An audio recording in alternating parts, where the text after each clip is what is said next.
Olá pessoal, estamos em mais uma de nossas aulas. Hoje nós vamos falar de força centrípeta e força elástica. Força centrípeta vai ser o primeiro tópico. Você pode estar pensando, força centrípeta tem a ver com o quê? Como você viu no clipe que passou ainda há pouco, força centrípeta tem a ver com movimento circular. Movimento que a trajetória é uma circunferência. Está sempre ligado a isso aí. Mais precisamente, para nós iniciarmos o estudo da força centrípeta, vamos ver as forças inerferenciais em trajetória curva. Quando um corpo descreve uma trajetória curvilínea, a resultante das forças que atuam nele está sempre voltada para dentro da curva. Sempre voltada para dentro da curva? Isso. Está sempre do lado interno da curva. Para você entender melhor, a melhor maneira de entender realmente isso aí é visualizando. Vamos ver então. Imaginemos que essa é a trajetória de um corpo, tá? Vamos ver o ponto central dessa trajetória, que nós chamamos de centro. Centro da curva, que vou representar pelo ponto O. A seta aqui no final indica o sentido de movimento do corpo. Vamos ver o corpo? É aquele pontinho P que aparece ali. Tá aí o ponto. É esse ponto que vai descrever esse movimento com a seguinte velocidade: tangente à trajetória. Então você nota, tem um corpo, que é o ponto que aparece lá na trajetória curvilínea. Este ponto O é o ponto central, é o centro da curva naquele momento. E nós vamos determinar então o raio da curva, que é essa reta tracejada aí. De posse disso, vamos ver a aceleração do corpo. Muito bem. Reparem que a aceleração é voltada para dentro da curva, para o lado interno da curva, beleza? Bom, notem também que ela é inclinada. Consequentemente, ela admite duas componentes, que vamos ver então. Primeira delas é a tangencial, a que está na direção da própria velocidade. A segunda vai ser a aceleração normal. Detalhe, é normal porque ela é perpendicular à curva nesse momento. Ela é perpendicular, por isso é chamada de normal, beleza? E outra coisa, ela está voltada para dentro da curva como aceleração também. Mais precisamente, está voltada para o centro da curva. Por isso que muitas vezes ela é chamada de aceleração centrípeta. Agora vamos ver mais à frente. Vamos a uma relação entre essas componentes. Da relação vetorial que existe entre elas, nós temos a aceleração resultante é a soma das componentes. De onde foi tirado isso? Bom, nós já sabemos que quando uma força, um vetor, qualquer vetor, como uma aceleração, por exemplo, é decomposta, essa força, esse vetor que é decomposto, é na verdade a soma vetorial dessas componentes. Então a resultante é a soma vetorial das componentes. Cada uma dessas acelerações tem especificamente uma função. A aceleração tangencial. Para que serve a aceleração tangencial? Ela modifica o módulo da velocidade instantânea, o módulo da velocidade da partícula em cada instante. Essa aceleração tangencial é aquela mesma que aparece na função horária da velocidade no movimento uniformemente variado, por exemplo, ou que aparece na equação de Torricelli. É essa aceleração que modifica o valor da velocidade, é que é a nossa aceleração tangencial, ou componente tangencial. Vamos ver a próxima. Aceleração normal, ou também chamada centrípeta, guarda bem isso. Para que ela serve? Ela modifica a direção da velocidade instantânea. Quando um corpo descreve uma curva, nós já sabemos que a velocidade modifica de direção. Como é que modifica a direção? É porque a velocidade é sempre tangente à trajetória. Consequentemente, como a trajetória é curvilínea, as tangentes são diferentes. Isso implica dizer, então, que à medida que o corpo se movimenta, a velocidade vai tomando direções diferentes. É exatamente isso. Vamos ver um caso como esse. Vamos ver um trecho de um filme 60 segundos, que mostra especificamente isso. Vamos lá?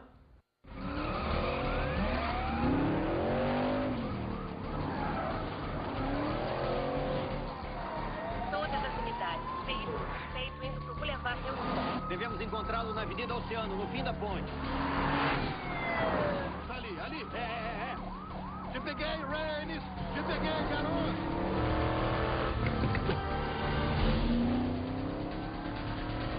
Deixa eu passar!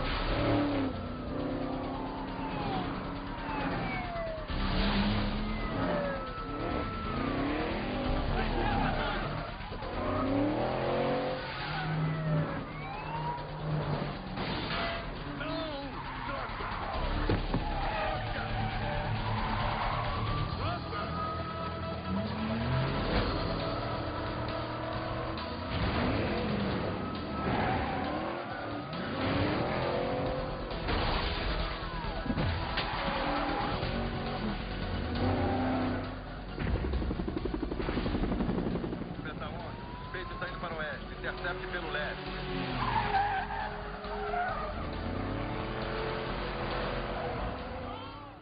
Então, vocês viram, perceberam que à medida que se movimenta numa curva, a velocidade vai tomando direções diferentes?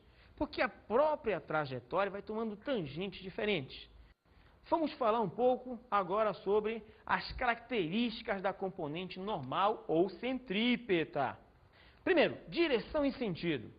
Temos então, a aceleração centrípeta é sempre radial. O cara pode estar perguntando, radial? Tem a ver com o quê? Ela sempre toma a direção de um raio. Isto é, sempre vai voltada para o centro, cortando para o centro. Agora, qual o sentido? E voltada para o centro da curva. Este é o sentido. Radial toma a direção de um raio. E o sentido voltado para o centro da curva. Vamos mais à frente. Na figura que aparece aí, o carrinho descreve um movimento circular uniforme, MCU. Vamos ver? Essa figura é importante. Notem que, à medida que o corpo vai se movimentando, nós temos velocidades de direções diferentes. Como se trata de um MCU, o valor da velocidade é sempre o mesmo. Movimento circular uniforme é um movimento em que a trajetória é uma curva, é um círculo, só que a velocidade não muda de valor. Está mudando o que nesse caso aí? O que está acontecendo com a velocidade à medida que o corpo se movimenta? Você vai perceber que ela vai tomando direções diferentes. Na posição 1 é horizontal, na posição 2 um pouco inclinada, na posição 3 praticamente vertical, na 4 um pouquinho mais deitada, e assim vai. À medida que ele vai se movimentando, vai tomando direções diferentes. Agora, observem a aceleração em cada momento, que é conhecida como aceleração centrípeta. Por que é centrípeta? Porque ela está sempre voltada para dentro da curva. A componente normal ou centrípeta tem essa característica fundamental, estar voltada para dentro da curva. Vamos mais à frente. Eu disse que o movimento é uniforme, circular uniforme. Então, a velocidade 1 é igual à velocidade 2, que é igual a 3, que é igual a 4. Notaram que não tem a seta em cima? É porque eu estou indicando os valores, o valor da velocidade. Por exemplo, o cara entrou na curva a, 60 km por hora. O velocímetro, aquele reloginho que indica a velocidade, está sempre mostrando 60. Então, o 60 é o valor de V1, V2, V3 e V4, o valor da velocidade. Agora, como velocidade é um vetor, é uma grandeza física vetorial, ela tem características diferentes em pontos diferentes. Como assim? Apesar de ter o mesmo módulo, você pode perceber, por exemplo, que mudou a direção em cada ponto. Consequentemente, os vetores V1, V2, V3 e V4 não são iguais. Por isso aparece a desigualdade exatamente aí.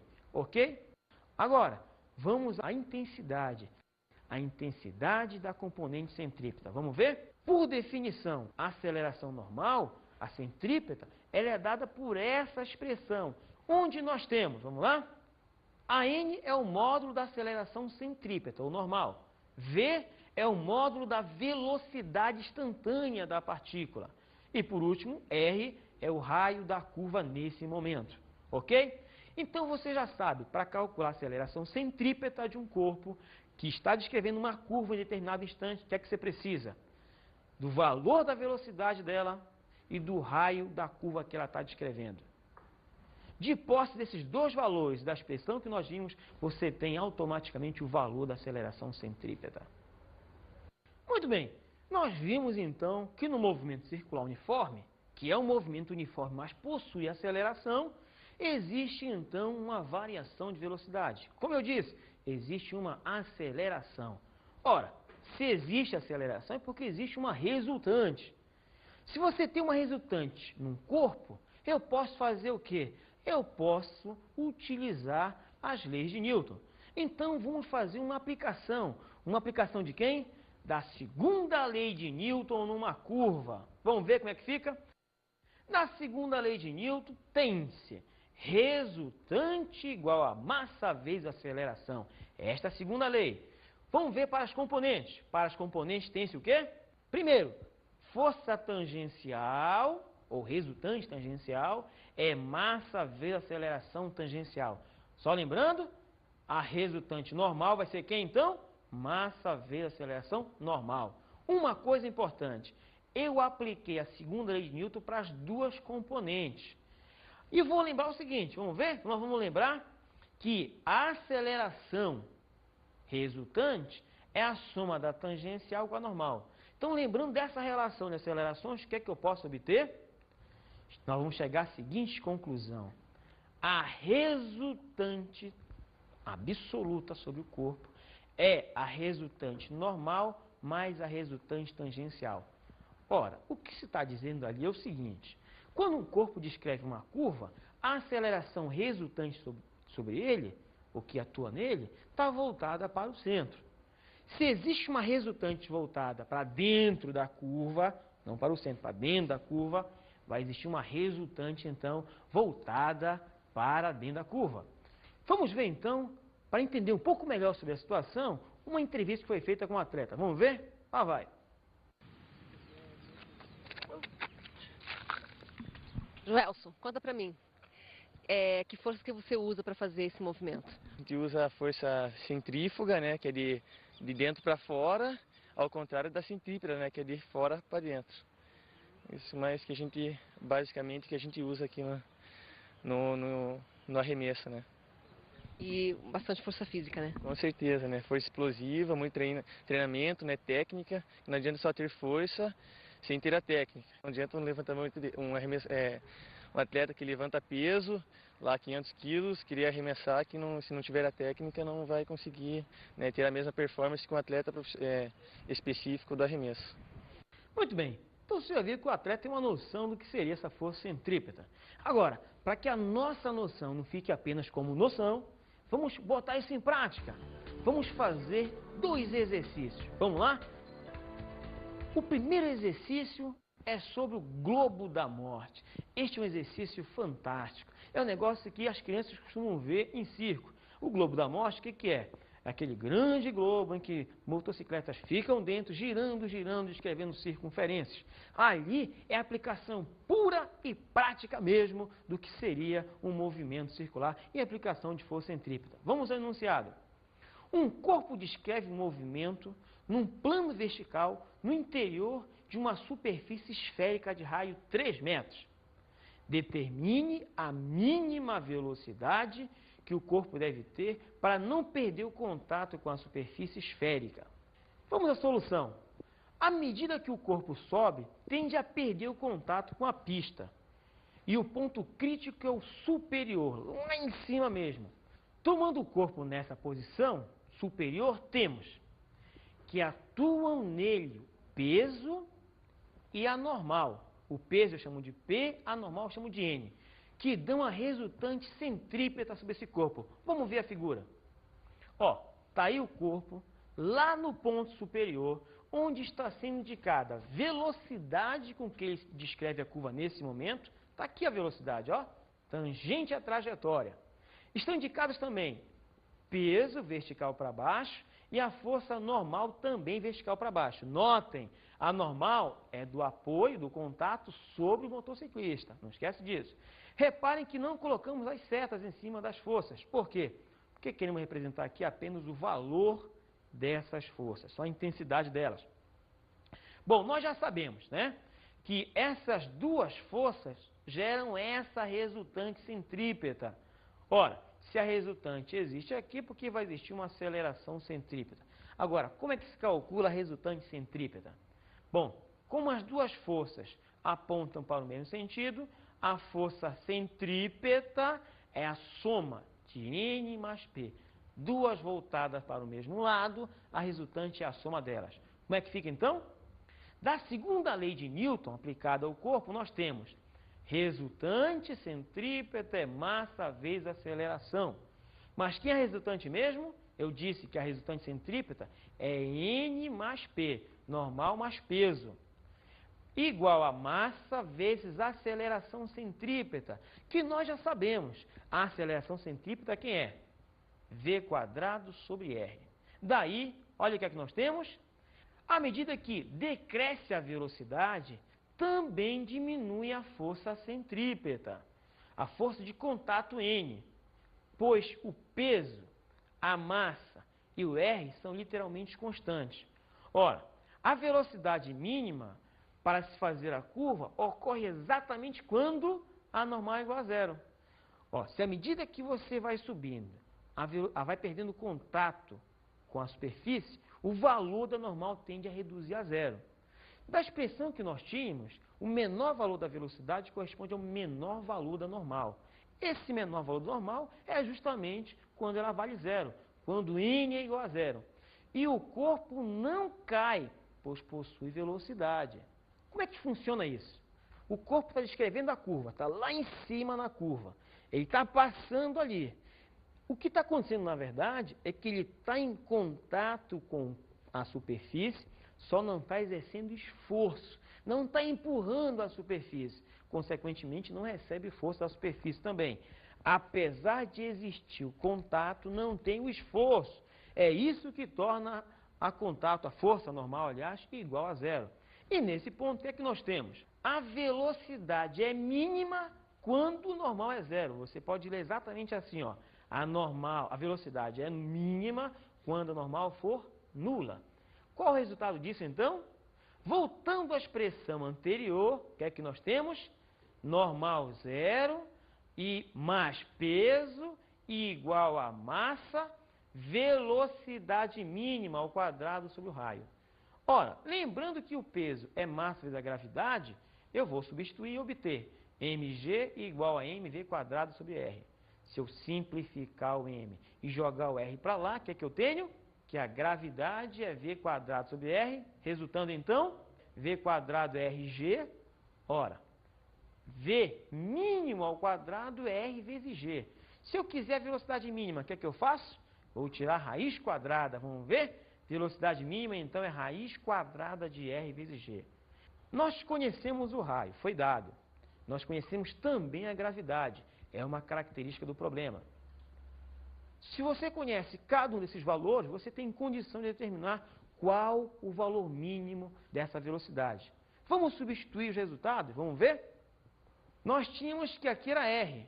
O valor de R foi dado, vale 3. A gravidade vale 10. Isso dá raiz quadrada de 30. O que vai dar, então? 5,5 metros por segundo. Na verdade, aproximadamente 5,5. Porque lá em cima, essa velocidade é mínima. Ele está passando, está esbarrando, tem contato, mas não tem esforço. Esse é o menor valor de velocidade para que ele não caia dali, ok?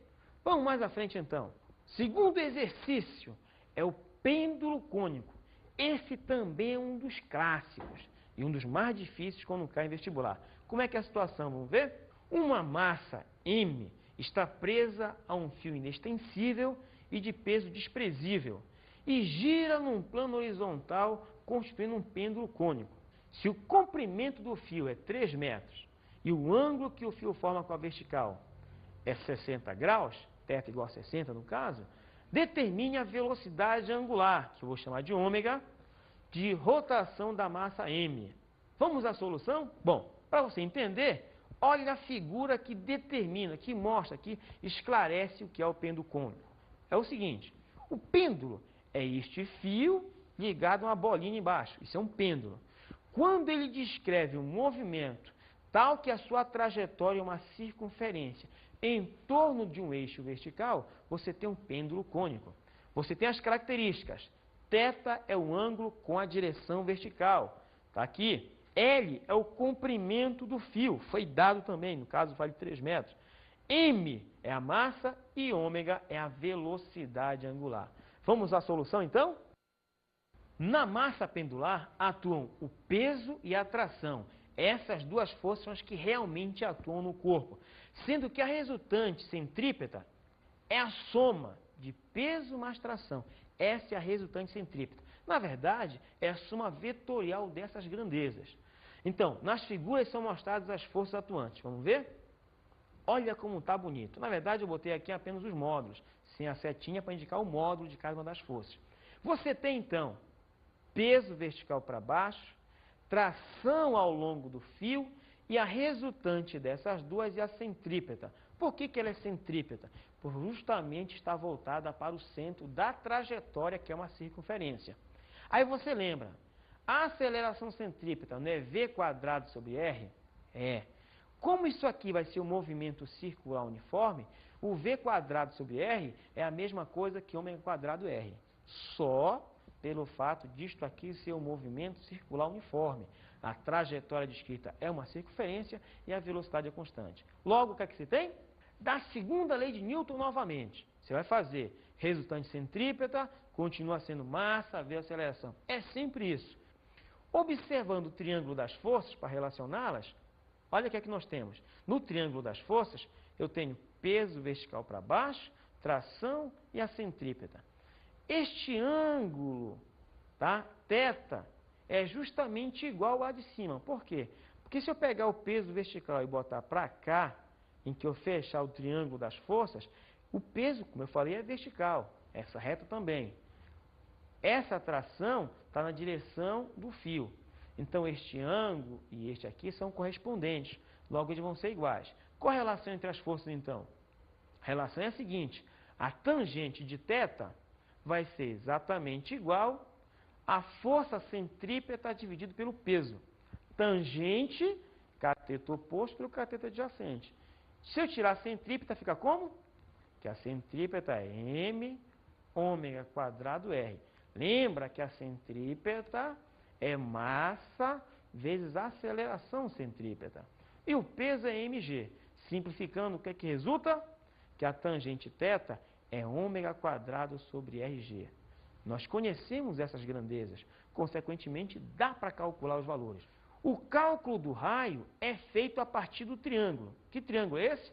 O triângulo que é determinado pelo fio, pelo eixo vertical e pelo raio da trajetória propriamente dita. Se você reparar com calma, você vai ter que θ, R e L, eles se relacionam pelo seno. Vamos ver? Então você tem aí que o R vai ser L seno θ, porque esse L é cateto oposto ao θ. Como é que fica na expressão então? No lugar do R, eu ponho L seno θ. Agora, para lembrar a definição de tangente, como é que fica a tangente? Tangente é seno sobre cosseno. Se nós igualarmos, qual é o resultado que nós temos aí? Que ω² é G sobre L cosseno θ. Simplificando tudinho lá, nós chegamos a esse resultado.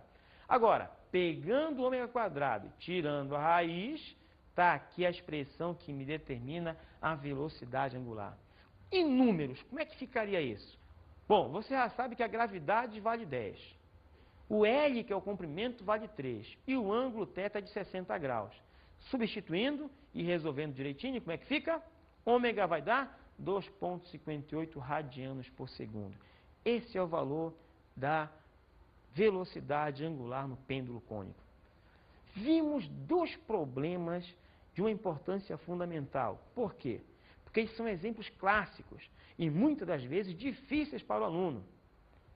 Mas difíceis por quê?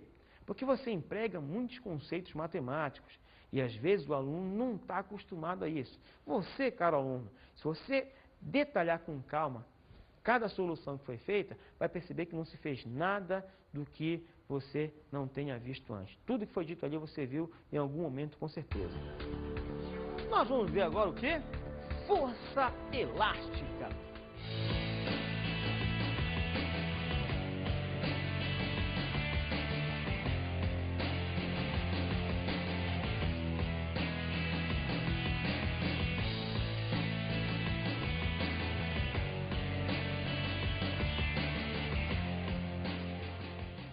Agora, o que vinha a ser a força elástica? Bom, a ideia é que, em geral, todos os corpos eles são deformáveis. A força elástica é a força que rege essas deformações. Quem estudou muito isso foi um cara chamado Robert Hooke. Existe até uma lei, na verdade, que determina tudo isso, que é a lei de Hooke. Vamos ler? É constante a razão entre a intensidade da força aplicada numa mola e a deformação que ela experimenta. Como é que é isso? Você tem uma mola, aplica uma força. Se você duplicar a força, duplica a deformação. É isso que diz a lei de Hooke. Olha essa figura que aparece aqui, por exemplo. nós temos aí a mola na situação inicial. Ela está literalmente no estado normal. O que é estado normal? Ela não está nem esticada e nem comprimida. Se diz que ela está no comprimento natural, sem deformação. Agora, o que eu vou fazer então? Nós vamos pegar esta mola e deformá-la de um valor, ΔX. Para deformá-la, é preciso aplicar uma força. A lei de Hooke diz que esta força é proporcional à deformação. Matematicamente, como é que fica? A força é proporcional à deformação. Quando se diz isso, é porque o quociente das duas grandezas é uma constante. É uma constante. Esse K que aparece aqui é uma constante. Então, matematicamente, o que é que eu posso fazer? Está dividindo, passa multiplicando. Ou então eu escrevo F igual a K vezes ΔX. A força diretamente proporcional à deformação. Notaram que apareceu uma constante, né? Quem é essa constante? Vamos ver? Essa é a constante de proporcionalidade, que é o K.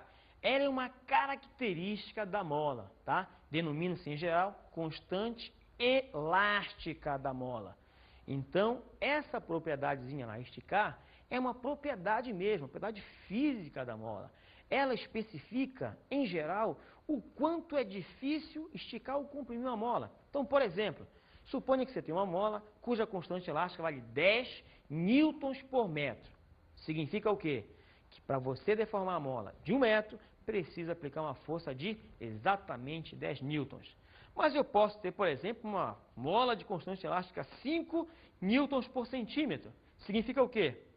Para cada centímetro de deformação, é necessário uma força de exatamente 5 newtons. Muito bem. A constante elástica, então, mede, entre aspas, a dureza da mola. O quanto é difícil esticar, o quanto é difícil comprimir tal mola. Essa que é a grande ideia com relação à constante elástica. E por falar em constante elástica, tem mais um detalhe. Muitas das vezes em problemas, ou até em soluções da vida real mesmo, você precisa de uma mola um pouco mais dura, ou uma mola um pouco mais mole. Aí o que você faz? Você tem um conjunto de molas todas iguais. Em geral, para você resolver esse problema, o que você faz? Isso mesmo, você faz uma associação de molas, que é justamente o próximo tópico a ser visto. Nós vamos ver o que então? A associação de molas. Qual é o primeiro dos modelos de associação? A associação em série. Como é que fica uma associação em série? É simples. Você tem a mola A e a mola B, de cima para baixo. Elas estão ligadas linearmente. Isto é uma associação em série, quando a extremidade de uma já coincide com a extremidade da outra. Isto é uma associação em série. Agora, vamos continuar. Veja bem, você tem as duas molas. Cada uma das molas tem uma constante elástica. Muito bem, aqui existe um peso que está puxando as molas. Vamos mais à frente, então? Então, nós temos aí a constante equivalente. O que é constante equivalente? Se você tem uma associação, você tem um conjunto de molas. Você quer tirar esse conjunto e colocar uma única mola, que é chamada constante equivalente. Mola equivalente. Então, a mola equivalente tem a sua propriedade, chamada constante equivalente. Como é que fica no caso da associação em série? Como é que fica? Supondo que a mola A tenha a constante Ka, constante da mola A. E a mola B, como é que fica? A mola B tem constante Kb, constante da mola B. A mola equivalente tem uma constante que é matematicamente dada por, está aqui, essa relação entre a constante equivalente e a própria associação. Como é que fica?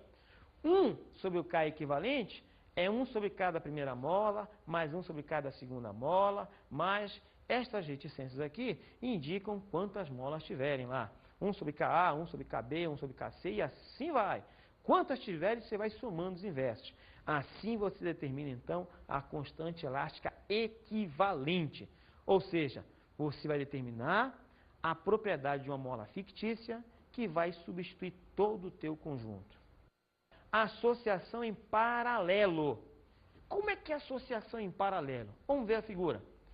Diferentemente da associação em série, Na associação em paralelo, as molas vão estar ligadas uma ao ladinho da outra. Na verdade, os extremos das molas estão ligadas aos mesmos corpos. É assim que se caracteriza uma associação em paralelo de molas.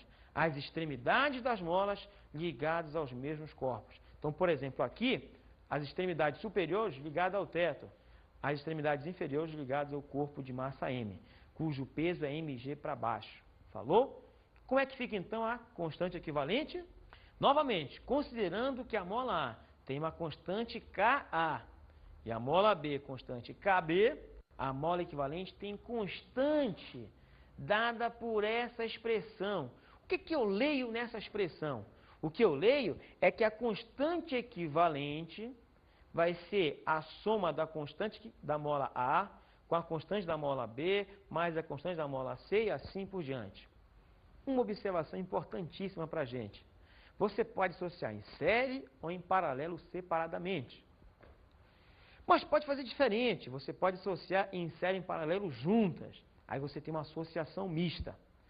Relativamente ao paralelo e à série, eu posso encontrar as constantes equivalentes.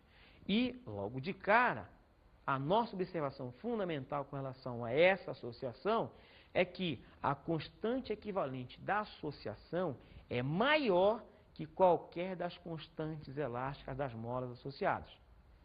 Enquanto que a constante da mola equivalente numa associação em série vai ser menor que a menor das molas associadas. Ok? Essa é a grande observação com relação a isso.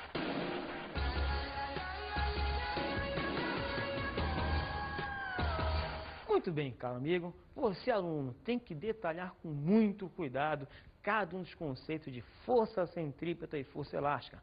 São propriedades fundamentais, são leis fundamentais que aparecem em qualquer prova, inclusive de vestibular. Os conceitos, eles são únicos. Detalhe-os bem, mantenha na cabeça e faça muitos exercícios. Pegue o material didático, dê uma lida, tem muita coisa a se aprender também lá, ok? Bom, por hoje é só, um forte abraço, até um próximo encontro então.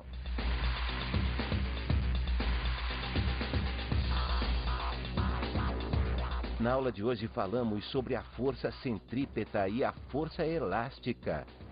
Força centrípeta sempre atua em curvas. Força elástica é a força que está atuando quando o corpo é deformado. Estudamos as forças em referenciais em trajetória curva. Nós vimos que numa trajetória curvilínea você tem uma força centrípeta voltada para o centro e uma força tangencial. Centrípeta varia a direção da velocidade em cada momento. A tangencial muda o módulo dessa velocidade. E aprendemos sobre a força elástica. A força elástica é regida pela lei de Hooke. Quando um corpo é deformado, a força que deforma é diretamente proporcional à deformação da área. Bons estudos!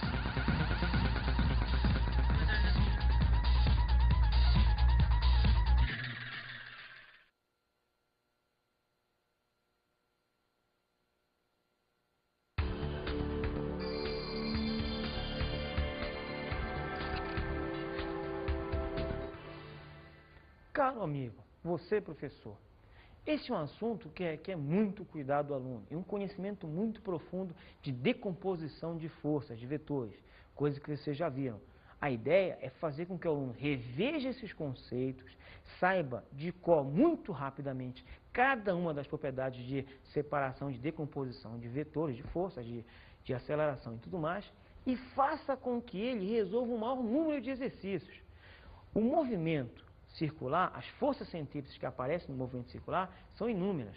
Então é interessante que ele veja os mais diversos exemplos, para que ele não venha se deparar com um diferente que ele nunca tenha visto antes e achar que isso é o fim do mundo.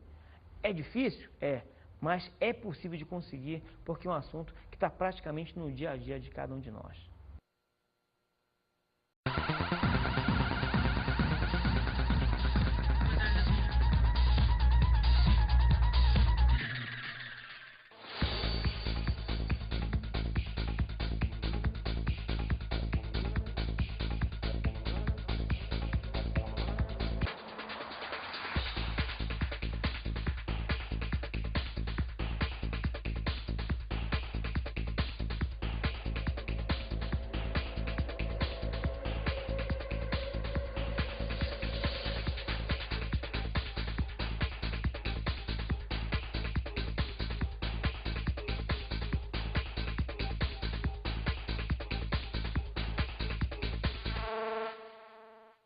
Olá pessoal, estamos em mais uma de nossas aulas.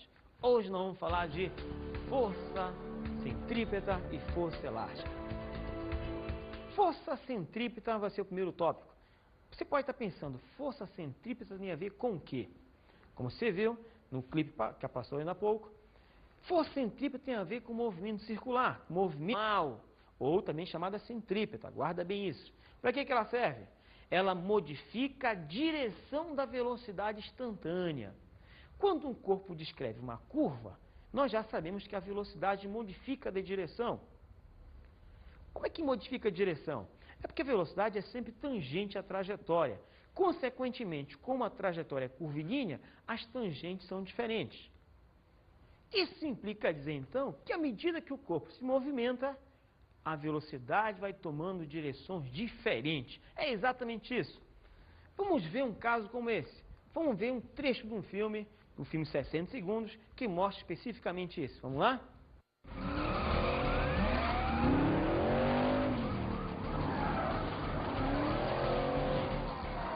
Todas as unidades. Feito indo pro Boulevard Reunião. Devemos encontrá-lo na Avenida Oceano, no fim da ponte. Ali. Te peguei, Raines! Te peguei, garoto! Movimento circular, movimento que a trajetória é uma circunferência. Está sempre ligado a isso aí. Mais precisamente, para nós iniciarmos o estudo da força centrípeta, vamos ver as forças inerferenciais em trajetória curva. Quando um corpo descreve uma trajetória curvilínea, a resultante das forças que atuam nele está sempre voltada para dentro da curva. Sempre voltada para dentro da curva? Isso. Está sempre do lado interno da curva. Para você entender melhor, a melhor maneira de entender realmente isso aí é visualizando. Vamos ver então. Imaginemos que essa é a trajetória de um corpo, tá? Vamos ver o ponto central dessa trajetória, que nós chamamos de centro. Centro da curva. Vou representar pelo ponto O. A seta aqui no final indica o sentido de movimento do corpo. Vamos ver o corpo? É aquele pontinho P que aparece ali. Está aí o ponto. É esse ponto que vai descrever esse movimento com a seguinte velocidade. Tangente à trajetória. Então você nota, tem um corpo, que é o ponto que aparece lá na trajetória curvilínea. Este ponto O é o ponto central, é o centro da curva naquele momento. E nós vamos determinar então o raio da curva, que é essa reta tracejada aí. De posse disso, vamos ver a aceleração do corpo. Muito bem. Reparem que a aceleração é voltada para dentro da curva, para o lado interno da curva, beleza? Bom, notem também que ela é inclinada. Consequentemente, ela admite duas componentes, que vamos ver então. Primeira delas é a tangencial, a que está na direção da própria velocidade. A segunda vai ser a aceleração normal. Detalhe, é normal porque ela é perpendicular à curva nesse momento. Ela é perpendicular, por isso é chamada de normal. Beleza? E outra coisa, ela está voltada para dentro da curva como aceleração também. Mais precisamente, está voltada para o centro da curva. Por isso que muitas vezes ela é chamada de aceleração centrípeta. Agora vamos ver mais à frente. Vamos a uma relação entre essas componentes. Da relação vetorial que existe entre elas, nós temos a aceleração resultante é a soma das componentes. De onde foi tirado isso? Bom, nós já sabemos que quando uma força, um vetor, qualquer vetor, como uma aceleração, por exemplo, é decomposta, essa força, esse vetor que é decomposto, é na verdade a soma vetorial dessas componentes. Então a resultante é a soma vetorial das componentes. Cada uma dessas acelerações tem especificamente uma função. A aceleração tangencial. Para que serve a aceleração tangencial? Ela modifica o módulo da velocidade instantânea, o módulo da velocidade da partícula em cada instante. Essa aceleração tangencial é aquela mesma que aparece na função horária da velocidade no movimento uniformemente variado, por exemplo, ou que aparece na equação de Torricelli. É essa aceleração que modifica o valor da velocidade, é que é a nossa aceleração tangencial, ou componente tangencial. Vamos ver a próxima. Aceleração normal.